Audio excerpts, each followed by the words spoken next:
विशेष में आप सभी का स्वागत है। मैं हूं आपके साथ विकास द्विवेदी। मौत के गड्ढे, जी हां, आज विशेष में हम इसी शब्द पर बात करने वाले हैं। मध्य प्रदेश के निवाड़ी जिले में खेत में खोदे गए बोरवेल के गड्ढे में 4 साल का एक मासूम बच्चा गिर गया, जिसके बाद राहत और बचाव के काम शुरू कर दिए गए। सेना के लोग बच्चे की जिंदगी बचाने में लगे हैं। निवाड़ी जिले के बारहो बुजुर्ग गांव में हरिकिशन नाम के किसान ने अपने खेत पर एक बोरवेल खुदवाया था, जिसके गड्ढे लोहे के बर्तन से ढका हुआ था। हरिकिशन का 4 साल का बेटा प्रहलाद इस गड्ढे के पास खेल रहा था। इसी दौरान जैसे ही उसने गड्ढे के ऊपर रखे बर्तन को हटाया और उसमें झांकने की कोशिश की, वो गिर गया। 4 साल का ये बच्चा तब से लगभग 90 फीट गहरे गड्ढे में फंसा हुआ है, जिसे बाहर निकालने की लगातार कोशिशें भी की जा रही हैं। इस कार्यक्रम में हम बच्चे को बचाने की कोशिशों की जानकारी आपसे साझा करेंगे। इसके साथ ही चर्चा हम इस बात पर भी करेंगे कि लगातार ऐसे हादसे होने के बाद भी बोरवेल क्यों खुले छोड़े जा रहे हैं। भविष्य में ऐसी घटनाएं ना हो, इसके स्थायी समाधान क्या हो सकते हैं।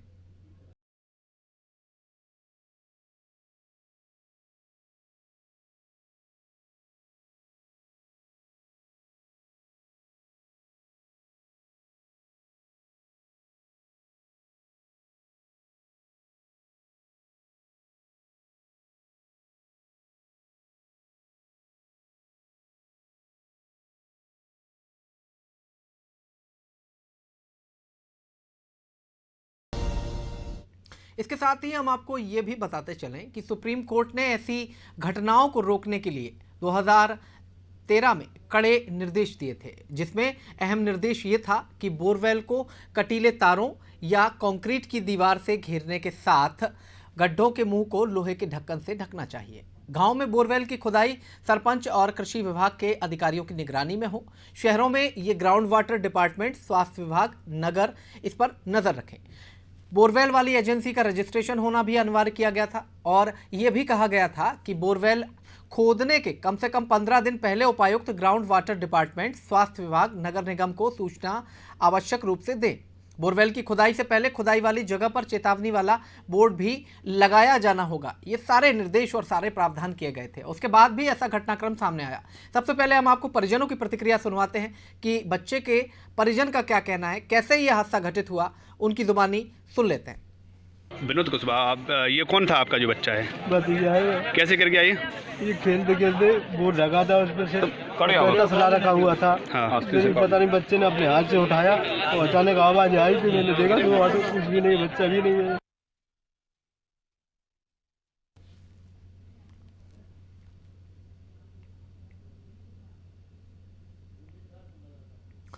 तो ये प्रतिक्रिया हम आपको सुनवा रहे थे। बच्चे के परिजन हैं जो कि बता रहे थे कि गड्ढे के ऊपर लोहे का एक ढक्कन रखा हुआ था। बच्चे ने खुद उठा लिया या कोई घटनाक्रम हुआ, इसकी जानकारी उन्हें नहीं है, लेकिन अंततः बच्चा गड्ढे में गिर गया। हमारे सहयोगी दिनेश झा हमारे साथ फोन लाइन पर जुड़ गए हैं। उनसे जान लेते हैं, दिन भर से वो लगातार इस पूरे मामले की मॉनिटरिंग कर रहे हैं, तो उनसे ही जान लेते हैं। दिनेश, क्या कुछ स्थितियां अभी मौके पर दिखाई दे रही हैं? प्रशासनिक तैयारियां क्या कहती हैं? लगातार काम कर रही हैं रेस्क्यू टीमें, तो अब ताज़ा हालात उस स्थान के क्या हैं? बिल्कुल विकास, आपको बता दें, जो एनडीआरएफ की टीम है और जो आर्मी की टीम ने मोर्चा संभाल रखा है, जेसीबी की मदद से, जो 4 से 5 जेसीबी हैं, एलएनटी की मदद से गड्ढा खोदे गए हैं। और गड्ढे के बाद जो आर्मी वाले सुरंग बना रहे हैं, सुरंग के बाद उन्होंने ड्रम मंगाए हैं, ड्रम के बाद वो सुरंग बनाएंगे और इस तरह से वो रेस्क्यू करेंगे बच्चों को बचाने का। जी विकास।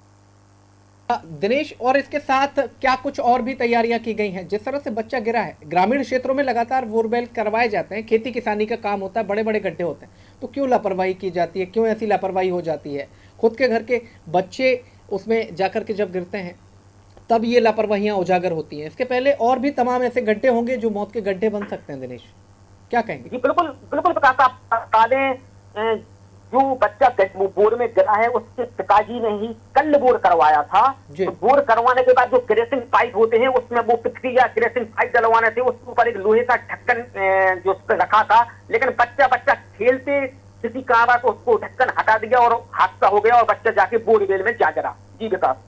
जी,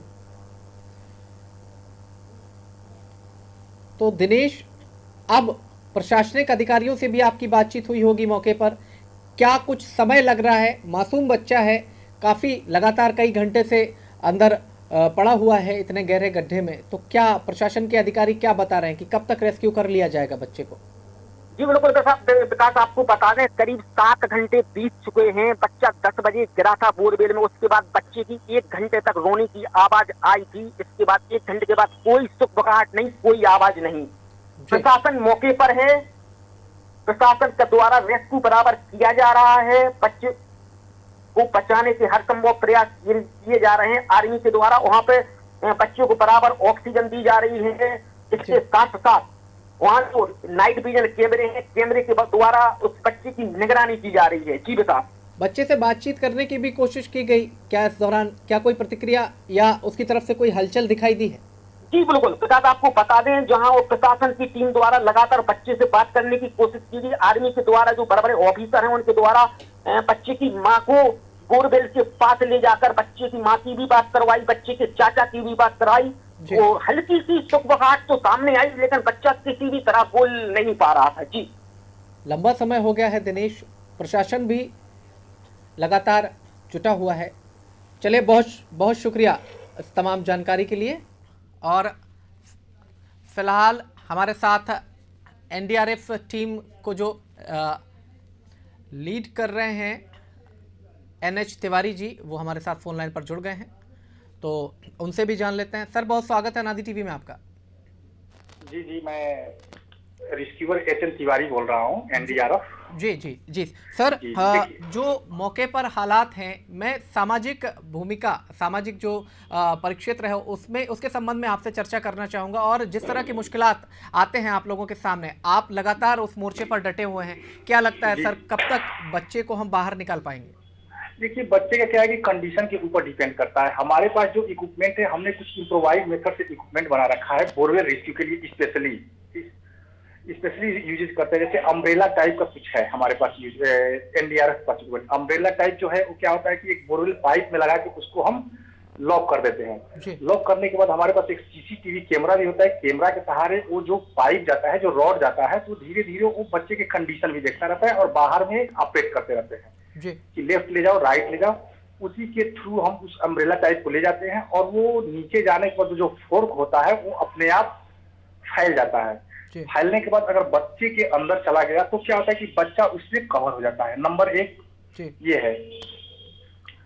तो हेलो सर, आप प्रतिक्रिया दीजिए, अपनी आवाज आ रही है? जी। तो सर, अब हमें कितना समय लगने वाला है, चूंकि आप तो लगातार उस मोर्चे पर डटे हैं, मैं जैसा कि मैंने पहले भी कहा, जी। अब कितना और वक्त इंतजार का शेष है? अभी वहाँ कौन सी टीम काम कर रही है और कौन काम कर रहा है, उसके पास संसाधनों से मतलब है कि संसाधन उसके पास है क्या। और वह काम करने से तो मान लीजिए कि एट ए टाइम आपने बोल दिया कि ये टीम काम कर रही है उसके पास इक्विपमेंट बोरवेल का है कि नहीं, एक्चुअली में देखना पड़ेगा। जी सर, इसके अलावा और भी मैं आपसे एक सवाल छोटा सा पूछना चाहता था।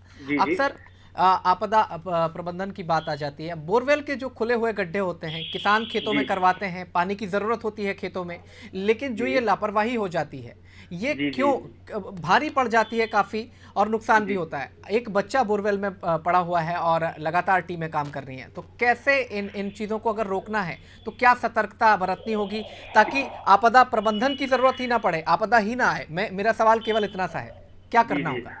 इस टाइप की अगर है सिचुएशन आती है तो जहां बोरवेल है, कहें कि हमने उसको यूज भी करना है। अगर वो जो डिस्ट्रॉय हो गया है उस बोरवेल को तो हमेशा के लिए पहले बंद कर देना चाहिए। इसके लिए लोगों को जागरूक करना चाहिए, अवेयर करना चाहिए। और दूसरा में ये है कि अगर जो यूजेज वाले बोरवेल है, जैसे ऐसे छोड़ के रखते हैं, उसको एक बाहर से 1 मीटर साइज में, बोरवेल से 1 मीटर या लगभग 1 या 1.5 फीट लेके उसको एक दीवार बना के उस पर एक ढक्कन टाइप का लगा देना चाहिए, थोड़ा सा उसको हाइट करके, अप्रोक्स 2.5 से 2 फीट करीब।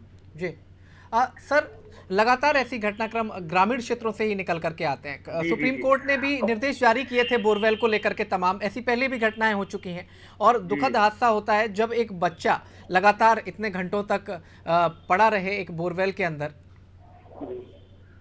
ऐसा है कि ग्रामीण क्षेत्रों में अब लोग हर जगह पहुंच नहीं पाते हैं, ये चीजें बता नहीं पाते हैं। अगर बताओ तो कुछ लोग जैसे क्या आता है कि इग्नोर भी कर देते हैं। जी बिल्कुल सही ऐसा बात है। इग्नोर नहीं करना चाहिए। हम लोगों को इस चीज के बारे में अवेयर होना चाहिए कि हो सके खुदा न खास्ता किसके साथ एक घटना घट जाए। अभी एमपी में पिछली बार एनडीआरएफ ने एक और घटना घटी थी जिसमें काम किया था एनडीआरएफ ने, उसमें कोई इक्विपमेंट नहीं काम कर रहा था, तो उसमें इन्होंने एनडीआरएफ के 6 या 7 रेस्क्यूअरों ने क्या कहता है अल्टरनेट रूट बनाया जी, बोरवेल से अल्टरनेट रूट बना के फिर रेस्क्यू लगभग वो 8 या 9 घंटा चली थी, फिर वो उसको एनडीआरएफ ने निकाला था। जी सर तिवारी सर, हमारे बहुत सारे दर्शक हमारे मौजूद हैं, हमें इस वक्त लाइव सुन रहे हैं, तो मैं चाहता हूं कि एक संदेश आप उनको दें कि इस तरह का जो घटनाक्रम निकल करके आता है उसमें क्या बचाव करें, किन चीज़ों का वो ध्यान रखें, चूंकि आप अनुभवी हैं तो कुछ कहना चाहेंगे हमारे दर्शकों को? देखिए, सबसे चीजें मैं ये चीज कहूंगा कि अगर वो बोरवेल की चीजें हैं तो बोरवेल है तो उसको यूजेस करे, जो डिस्ट्रॉय है उसको डिस्ट्रॉय कर दे, परमानेंट के लिए उसको सील कर दे। नंबर 2 में ये है कि जो यूजेस वाले बोरवेल है उसको क्या करे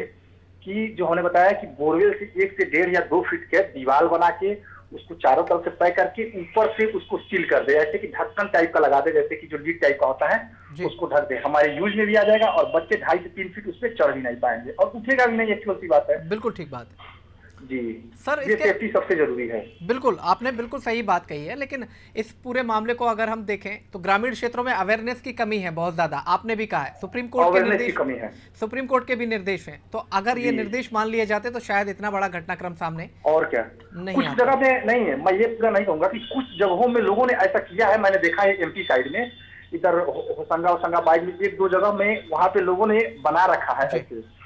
अच्छा है, अपना काम करते हैं, अपना यूज करते हैं, फिर इसको ठीक बात है। चलिए सर, बहुत शुक्रिया आपकी प्रतिक्रिया के लिए। और तो ये थे हमारे साथ एनडीआरएफ से एचएन तिवारी जी, और फिलहाल हमारे साथ बातचीत करने के लिए एसपी प्रतिभा त्रिपाठी जी जुड़ गई हैं, निवाड़ी से एडिशनल एसपी हैं। मैडम स्वागत है आपका अनादि टीवी में। जी मैडम, आप मौके पर हैं और लगातार मॉनिटरिंग कर रही हैं, प्रशासन लगातार जुटा हुआ है, बच्चे को बचाने की कवायद में लगा हुआ है, क्या लग रहा है मैडम, कब तक हम सफल हो पाएंगे? जल्दी ही सफलता मिलेगी जी। मैडम, इसके साथ ही हम एनडीआरएफ के एचएन तिवारी जी से हमारी बात हो रही थी, उन्होंने कहा कि ग्रामीण क्षेत्रों में चूंकि बोरवेल होना तो स्वाभाविक बात है, किसान को पानी की जरूरत होती है, अवेयर क्यों नहीं हो पाते, क्यों इस पे अंकुश नहीं लगा जा पा रहा, कहीं जागरूकता की कमी भी आप देखती हैं क्या? देखिए, इस वक्त हमारा फोकस सिर्फ और सिर्फ बच्चे के ऊपर है और हम पूरी तरीके से उसको सुरक्षित निकालने में लगे हुए हैं। ये सब बातें हमारे लिए उसके बाद हैं। जी, तो क्या आपको क्या लग रहा है, कब तक हम सफल हो पाएंगे इस पूरी कवायद में? लगातार ऑपरेशन चल रहा है, आप लोग लगातार मेहनत कर रहे हैं, पूरी टीमें लगी हुई हैं, दिन भर से अपडेट मिल रहे हैं मैडम। जी बिल्कुल बिल्कुल, अगले 2 घंटे क्रूशियल हैं जी, है ना, कोई ना कोई परिणाम मिलेगा हमको। जी मैडम, और बच्चे की ओर से, बच्चे से संपर्क करने की कोशिश की गई तो क्या सकारात्मक कुछ दिखाई देता है? अभी बच्चा स्टेबल है जी, रिस्पॉन्स नहीं है लेकिन स्टेबल है जी। चले मैडम, बहुत शुक्रिया आपकी प्रतिक्रिया के लिए। तो ये थी एसपी प्रतिभा त्रिपाठी जो कि बता रही थी कि मौके पर ही हैं और अगले 2 घंटे काफ़ी क्रूशियल साबित होने वाले हैं और बच्चे को सकुशल निकाल लिया जाएगा, इसका दावा करती हुई वो नज़र आई हैं। बता रही हैं कि लगातार रेस्क्यू चल रहा है, टीमें लगातार जुटी हुई हैं, कठिन परिस्थितियां हैं, 2 घंटे अगले बहुत कठिन बीतने वाले हैं, क्योंकि अब बच्चे के पास जैसे जैसे रेस्क्यू टीम पहुंचेगी ये और भी सुखद एहसास होने वाला है। लगातार टीम काम कर रही है, सुबह से ही टीमें लगी हुई हैं, रेस्क्यू चल रहा है, आला अधिकारी और प्रशासनिक अधिकारी भी मौके पर मौजूद हैं, एनडीआरएफ की टीम भी लगातार काम कर रही है। ये जो विजुअल्स आप मेरी स्क्रीन पर देख सकते हैं इस वक्त, ये पूरी टीमें लगातार काम कर रही हैं, जेसीबी से भी खुदाई की जा रही है, तमाम तरीके अपनाए जा रहे हैं। बच्चे से संपर्क साधने की बात पर अधिकारी कहते हुए नजर आए कि स्टेबल पोजीशन है, हालांकि बहुत ज़्यादा प्रतिक्रिया उसकी ओर से कोई नहीं आई है, लेकिन जब बच्चे की माँ को और उनके परिजनों को उसके पास ले जाया गया तो बच्चे ने थोड़ी सी प्रतिक्रिया दी। लंबा समय हो गया है और अब देखने वाली बात यह होगी कि कितनी देर में, कब तक बच्चे को सकुशल बाहर निकाला जाता है। और इसके अलावा बड़ा सवाल ये है कि जिस तरह से सुप्रीम कोर्ट के नियम कायदों का हम हवाला देते हुए नज़र आए हैं, वहाँ पर बोरवेल की सूचना देने की बात कही गई, लोहे के ढक्कन से उसको ढकने की बात कही गई, लेकिन यहाँ विषय थोड़ा दूसरा आ जाता है। लोहे के ढक्कन से ढका हुआ था बोरवेल, बच्चे ने हटाया और उस बीच उसका संतुलन बिगड़ा और वो गड्ढे में गिर गया। लगातार ये टीवी स्क्रीन पर आप देख सकते हैं कि किस तरह से टीमें काम कर रही हैं। एसडीआरएफ की टीमें लगातार जुटी हुई हैं और हमारे सहयोगी दिनेश झा हमारे साथ एक बार फिर जुड़ गए हैं, उनसे जान लेते हैं। दिनेश, हमारी बात अभी एनडीआरएफ से हो रही थी, उनके एचएन तिवारी जी से हुई। इसके बाद हमारी बात एडिशनल एसपी प्रतिभा त्रिपाठी जी से भी हुई। उन्होंने भी कहा है कि अगले 2 घंटे में हम बच्चे को सकुशल बाहर निकाल लेंगे, पूरी उम्मीद के साथ उन्होंने कहा है। हालांकि टीमें तो मौके पर हैं और लगातार प्रयास भी जारी हैं। तो अब क्या कुछ नजर आता है मौके से, दिनेश? टीमें हैं, लगातार सुबह से ही काम कर रही हैं। आपको बता दें, जो एनडीआरएफ की टीम है, आर्मी की टीम है, प्रशासन की पूरी टीम निरंतर काम कर रही है। 5 से 6 जेसीबी लगातार काम कर रही हैं और जो जेसीबी बराबर काम कर रही हैं, वो 20 से 25 ड्रम उन्हें आर्मी वालों ने मंगाए हैं। उस आधार पर वो जेसीबी के माध्यम से सुरंग बनाकर बच्चे को निकालने का सर्वश्रेष्ठ प्रयास कर रहे हैं। जी विकास। दिनेश, इसके साथ ही मैंने एक सवाल और भी पूछा था, तब हमारे साथ और भी मेहमान जुड़ गए थे, इसलिए मैं आपकी प्रतिक्रिया नहीं ले पाया था। ग्रामीण क्षेत्र में, ग्रामीण अंचल में पृथ्वीपुर और निवाड़ी, अगर हम पूरे की बात करें तो ये पूरा ग्रामीण अंचल आता है। तो अब ऐसे में चूंकि ये इतनी बड़ी घटना है, तो अब प्रशासनिक तैयारियां और भी आगे देखने को मिलेंगी। इस तरह के तमाम गड्ढों पर को बंद करवाया जाएगा या जागरूकता अभियान चलाया जाएगा, इस तरह की कोई कवायद होती हुई नजर आएगी क्या, दिनेश? बिल्कुल बिल्कुल जी विकास, आपको बता दें, अब जो इसके बाद जो घटनाक्रम हुआ है, अब इसके बाद से निवाड़ी कलेक्टर आशीष भार्गव क्या आदेश निकालते हैं ग्रामीण क्षेत्रों में, जो लगातार ग्रामीण क्षेत्रों में जो बोर हो रहे हैं, बोर के माध्यम से, जो ट्यूबवेल्स के माध्यम से जो बोर हो रहे हैं, अब निवाड़ी कलेक्टर आशीष भार्गव इस हादसे के बाद अब क्या आदेश निकालता है, जो उन पर डिपेंड करता है। जी बिल्कुल ठीक बात है। लेकिन इसके साथ ही हमने जब बात कर रहे थे, हम वरिष्ठ अधिकारियों से बात कर रहे थे दिनेश, तो उस समय उनका ये कहना था कि जागरूकता की कमी रहती है क्षेत्रों में और उसी का परिणाम इस रूप में भुगतना पड़ता है। ऐसे ही हादसे कई बार निकल करके सामने आ जाते हैं। बिल्कुल बिल्कुल विकास, आपको बता दें, ये एक हादसा ही है। कल जो एक उनका जिसका बच्चा गिरा है, वो एकदम खेत है, टोटल मैदान है, वहां पर उनकी परिवार वालों की है लापरवाही सामने आई है। जिस कारण से बच्चा बोर में गिरा है, वो परिवार वालों की ही लापरवाही सामने आया है। बच्चा खेलते खेलते उस पे एक लोहे टाइप का ढक्कन रखा था, उसमें क्रॉसिंग नहीं डली थी और बच्चा खेलते खेलते उसमें जा गिरा, वो जी हादसा हो गया। दिनेश, एक बड़ा सवाल इस बीच में और मैं आपसे पूछना चाहूंगा, जिस तरह से आज एक गड्ढे में एक बच्चा गिरा है, कल को गड्ढा भी बदल सकता है और बच्चा भी बदल सकता है। तो ऐसे में क्षेत्रवासियों को भी जागरूक होने की ज़रूरत है, उनको भी समझने की ज़रूरत है कि अगर उस बोर में पानी नहीं है, सैकड़ों गड्ढे ऐसे खुदे हुए हैं जो मौत को आमंत्रण दे रहे हैं लगातार। तो अब क्या कुछ क्षेत्र में, चूंकि संगठन भी होते हैं, कई पार्टियां भी होती हैं, कई दल भी कई होते हैं, समाज सेवी संगठन भी होते हैं, तो क्या अब वो भी इस मुहिम में आगे बढ़ चढ़कर हिस्सा लेंगे? बिल्कुल बिल्कुल, समाज सेवियों से हमारी बात है, उन्होंने जो समाज सेवी हैं, एक दो उनसे भी हमारी बात हुई है। उनका सीधा सीधा कहना है कि लोगों को अब जागरूक करना पड़ेगा जी, लोगों को जागरूक करना पड़ेगा। गांव गांव में जाके जो बोरवेल्स हो रहे हैं, जो बोरवेल्स के माध्यम से लोगों को जागरूक करना पड़ेगा और उनको ये भी बताना पड़ेगा कि आप बोर करा रहे हैं तो पहले उसको खासतौर से उसका बंदेज करवाएं, इसके बाद ही आप बोर करवाएं। जी चलिए दिनेश, बहुत शुक्रिया आपकी प्रतिक्रिया के लिए। और फिलहाल अब ज़्यादा बातचीत के लिए हमारे न्यूज़ हेड रत्नाकर त्रिपाठी हमारे साथ फोन लाइन पर जुड़ गए हैं, उनसे हम चर्चा कर लेते हैं, इसके सामाजिक समीकरणों को समझ लेते हैं, परिप्रेक्ष्य में इसे जान लेते हैं। रत्नाकर सर, ये पहला वाकया नहीं है, लगातार ऐसे वाकये सामने आते हैं। हमारी जिनसे भी बात हुई, उन्होंने कहा जागरूकता का अभाव है, ग्रामीण क्षेत्र है और लापरवाही भी है। तीनों शब्द एक साथ उन्होंने प्रयोग किए हैं। तो आपका क्या कुछ कहना है इस पूरे घटनाक्रम के ऊपर? निश्चित रूप से इतना अक्षम्य अपराध है जिसके लिए मुझे लगता है कि बहुत ही सख्त से सख्त सजा होनी चाहिए। सुप्रीम कोर्ट की रूलिंग आ चुकी है कि आपको रजिस्ट्रेशन कराना होगा, उस एरिया का पूरा डिमार्केशन करवाना पड़ेगा, उसे आपको कटीली तारों से जोड़ना पड़ेगा। जिस वक्त आप एक बोरिंग कराने के लिए इतनी बड़ी रकम खर्च करते हैं, तो क्या आपसे ये नहीं हो सकता कि थोड़े से तार को बल्लियां लगाकर उस जगह को आप सुरक्षित कर दें, उसका रजिस्ट्रेशन करा लें? तो ऐसा करने वालों को विकास, तब तक इनके भीतर खौफ नहीं बैठेगा जब तक कि किसी एक मामले में, और मैं कहता हूँ इसी मामले से कार्रवाई शुरू होनी चाहिए, इतनी सख्त सजा दी जाए। हालांकि यहाँ पर बच्चे के पिता ने बोर करवाया था, लेकिन किसी और का भी बच्चा गिर सकता था और खुद का भी बच्चा अगर गिरा है तो इसके पीछे उनकी बहुत बड़ी लापरवाही है। हमारी सबसे बड़ी समस्या है विकास की हम कानून बनने के बाद तालियां बजाते हुए बैठ जाते हैं, ये नहीं देख पाते कि उसको एग्जीक्यूट करने में जो चीजें होनी चाहिए वो हो पा रही है कि नहीं हो पा रही हैं, उस हिसाब से केसेस बन रहे हैं कि नहीं बन रहे हैं, उस हिसाब से सक्रियता बन रही है। इसमें जागरूकता क्या हुआ वाली कौन सी बात हो गई है? जब आप इतने जागरूक हैं, जब आपको पता है कि खेत में गड्ढा खोदने से पानी मिल सकता है, जब आप इतने जागरूक हैं कि पंचायत के चुनाव में, पंचायत जैसे बहुत छोटे से चुनाव में आप हर किस्म का कंडा अपना सकते हो, आप प्रत्याशियों से हर किस्म की सुविधाएं ले सकते हो, मांग कर सकते हो, एक प्रत्याशी का विरोध कर सकते हो, इसका समर्थन कर सकते हो, तो क्या जागरूकता ऐसे समय पर आपकी कहाँ चली जाती है जब लोगों की जान से खेलने का ये मामला है? तो कोई जागरूकता की कमी नहीं है, ये सिर्फ इस बात की कमी है कि हमारे यहाँ कानून जो बनते हैं वो प्रॉपरली एग्जीक्यूट नहीं होते हैं, उनका डर नहीं बैठता लोगों के बीच में, और जब तक उनका डर लोगों के बीच में नहीं बैठेगा, प्रहलाद जैसे मासूम बच्चे उसका निशाना बनते रहेंगे, शिकार बनते रहेंगे।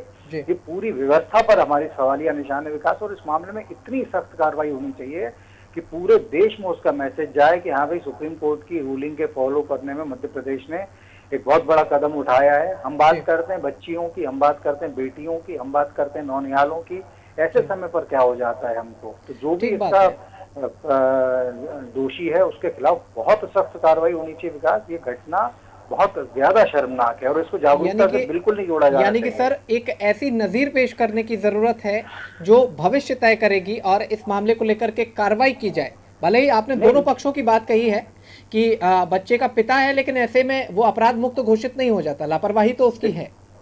बिल्कुल नहीं हो जाता। आप उस बच्चे की कल्पना कीजिए जो खेलने कूदने की उम्र में 200 फीट नीचे गड्ढे में बैठा हुआ है, जिसके लिए देश के लोग दुआएं कर रहे हैं, जिसका अभी हम कुछ नहीं कह सकते, ईश्वर करो बचकर आ जाए। लेकिन कई घटनाओं में इस तरीके से बच्चों को बचाया नहीं जा सका है। इतने ठंडक का मौसम है, जमीन के इतने भीतर 5 साल का एक बच्चा, और उसके बाद हम यहाँ पर बैठ के बात करेंगे कि जागरूकता की कमी है लोगों के बीच में। जागरूकता कहाँ से आ गई इसमें? लोगों के बीच में कानून का खौफ नहीं है, लोगों के बीच में सजा का खौफ नहीं है, लोगों के बीच में। जी, आप कुछ कह रहे थे विकास? जी सर, वो रामायण की एक चौपाई है, बिन भय प्रीत न होए गोसाई, भय बिन प्रीत न होए गोसाई। मैं यहाँ पर आपसे एक कदम आगे बढ़ के विकास आतंक की बात करूंगा। आतंक का राज ऐसे लोगों के दिमाग में स्थापित करना पड़ेगा। ऐसी कठोर सजा होनी चाहिए, इतनी कड़ी कार्रवाई होनी चाहिए, जब तक आतंकित ना हो जाए तब तक ये हरकतें कहीं बंद नहीं करेंगे। पूरे देश में आज भी इस तरीके के बोरवेल छोड़ देते हैं कि उसके ऊपर बोरी रख के छोड़ देते हैं। आपको वहां पर 4 बल्लियां लगाकर बैरिकेडिंग करने में आपका पैसा खर्च हो रहा है, जब आप इतना बड़ा बोरवेल करवा सकते हैं। और सरकार को चाहिए कि इस तरीके की चीजों के लिए बहुत सख्ती के साथ कार्रवाई करें, चिंता जता देने, प्रशासन को पूरी मुस्तैदी के साथ काम करने के निर्देश देने भर तो कुछ नहीं होता है। आप तो घटना होने की बात कर रहे हो ना, ये सरकार के नुमाइंदे बताएं कि घटना होने से पहले उन्होंने क्या किया था इस दिशा में।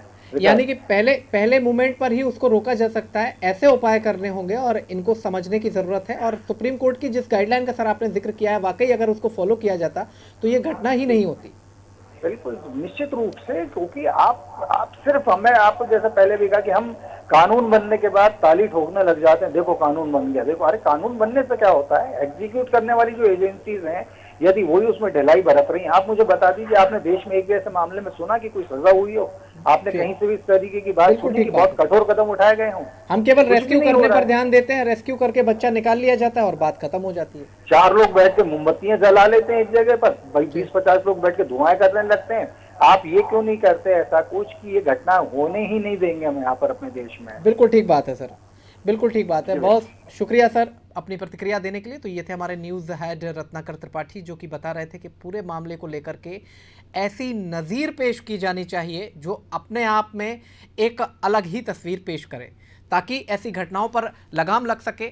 लापरवाही की बात यहाँ पर की गई है और इसके साथ ही जो सुप्रीम कोर्ट के निर्देश हैं उसमें से किसी भी नियम का यहाँ पर फॉलो होता हुआ कोई भी नियम नहीं दिखाई दे रहा है। तो हमारे न्यूज़ हेड ने जिस तरह से बताया कि आप वो नज़ीर पेश कीजिए ताकि लगे कि मध्य प्रदेश ने सुप्रीम कोर्ट के उस आदेश का पालन किया है जिसकी अवहेलना की गई है, बशर्ते कि इस पूरे मामले में दोषी उसका जो बच्चा है उसका पिता ही है। इसके अलावा हमने एनडीआरएफ की टीम के एचएन तिवारी जी से बात की, इसके अलावा हमने एडिशनल एसपी प्रतिभा त्रिपाठी से बात की, उसके अलावा हमारे सहयोगी दिनेश झा भी हमें जानकारी देते हुए नजर आए। पूरे मामले को लेकर के अंततः अगर हम सार निकालें तो आखिरकार एक मासूम की जान 200 फीट नीचे ज़मीन के नीचे दबी हुई है। हम उम्मीद करते हैं और ईश्वर से प्रार्थना करते हैं कि वो बच्चा सकुशल बाहर निकल करके आए। और इसके बाद हम अपील करेंगे सभी लोगों से कि आपके आसपास अगर इस तरह के कोई भी गड्ढे हैं या कोई भी चीज़ है तो जागरूक बनिए, क्योंकि आपको समझने की ज़रूरत है। आज किसी और का बच्चा है, कल किसी और का हो सकता है। आज एक गड्ढे में एक बच्चा है, कल दूसरे गड्ढे में दूसरा बच्चा और तीसरे गड्ढे में तीसरा बच्चा भी हो सकता है, और वो बच्चा आपका पड़ोसी, आपका रिश्तेदार, कोई भी हो सकता है। तो जागरूक होने की ज़रूरत है, जाग जाइए। ये घटना एक नज़ीर है और सबक है। हम फिर से एक बार दुआ करते हैं कि वो बच्चा सकुशल बाहर निकल करके आए। फिलहाल मुझे दीजिए इजाज़त। बहुत बहुत शुक्रिया, बहुत बहुत धन्यवाद।